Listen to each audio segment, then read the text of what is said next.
Now, before the end of the programme, we'll have tomorrow's front pages. First, with the Greek economy still deep in recession, the man who came close to being the European Union's first Marxist Prime Minister has upped the political ante in Athens. Alexis Tsipras, nicknamed Sexy Alexei by the British tabloids, has accused the Greek coalition government of operating a strategy of blackmail, terrorism and tension.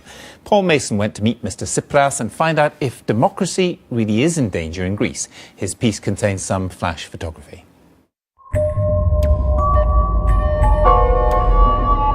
Greece is a country where economic crisis has given way to social crisis. The far right on the march, strikes paralysing the capital, and now political violence. The police have cleared out anarchist squats. Somebody fired a Kalashnikov at the HQ of the ruling party. Now, the left-wing opposition leader Alexis Tsipras has upped the ante, accusing the government of a strategy of tension akin to that pursued by the Italian Secret Service in the 1970s. In 1969, a bomb in Piazza Fontana in Milan left 17 dead. This was the dawn of a long period where far-right and fascist groups, in total collaboration with the Italian secret services, the parallel state, and a state within a state, developed what came to be called the strategy of tension. Today, the manuals of the European extreme right have become the gospels of the present Greek government. The coalition government brought to power by Antonis Samaras last year has stabilised the fiscal situation, but it's politically fragile, and if it falls, Mr. Tsipras would have a decent chance of becoming modern Europe's first Marxist Prime Minister. Are you seriously saying the Greek state is pursuing a secret strategy of creating violent tension? Δεν είναι ακριβώς μυστική αυτή η στρατηγική.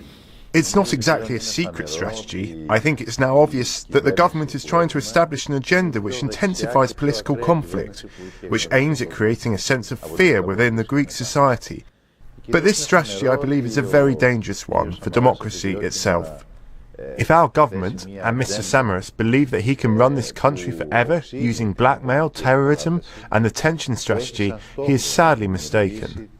This month, the tension was notched up some more. 4 anarchists were caught trying to rob a bank. The police photoshopped the arrest mugshots because of the injuries received, allegedly, while being beaten in custody. Meanwhile, the far-right Golden Dawn Party, with 14% in the polls, openly declares its right to use violence against migrants and is regularly on the streets. For a man whose party has more experience on the streets than government, it's posed tough questions. The electorate looked at you as a party and thought, is this a party that can come to power and run the police force? I mean, what are you going to do about Golden Dawn? What are you going to do about anarchist bank robbers? Is this a party that can run the Greek state without the Greek state falling apart and rebelling? Θα εφαρμόσουμε τον νόμο. We will implement and rigidly follow the letter of the law, and we shall have zero tolerance towards Golden Dawn, which is a gang breaking the law. We will uproot all Golden Dawn cells located within the government, and there will be legal repercussions for all those groups using violence, who say they belong to the anarchist movement. I do not believe they are anarchists, because the use of violence is the most authoritarian act one can exercise. Mr. Tsipras lost ground in the polls after he publicly backed a tube strike which paralysed Athens. The party's opponents say the left is now crying wolf about threats to democracy to cover its own indecision. The paradox here is that Mr. Tsipras is crying wolf. It's a fact that recently the government is taking advantage of some of the pronouncement of Mr. Tsipras and is throwing it back at him, which is true. I mean, the government also probably has its strategy, which is to reveal what Mr. Tsipras is about to the undecided voters. Mostly because the undecided voters are not radicals. The Greek government has not publicly responded to Mr. Tsipras' claims. It thinks it's winning the economic argument and that it's him who's on the ropes. Don't you have to admit that the coalition has stabilised the fiscal situation and that they were right and that they did the deal with the IMF and EU and your proposed deal would have just crashed the Greek economy? Νομίζω ότι δεν θα μπορούσε κανείς σοβαρός άνθρωπος να... No serious person could admit something like this. Look at the data. In Greece, in the last 3 years, In order to reduce the primary deficit of the government by 25 billion euros, we reduced the internal demand by 70 billion euros. The Greek economy shrunk by 70 billion euros. It's like having seen a snake in a tree and deciding to burn the entire forest to get rid of the snake.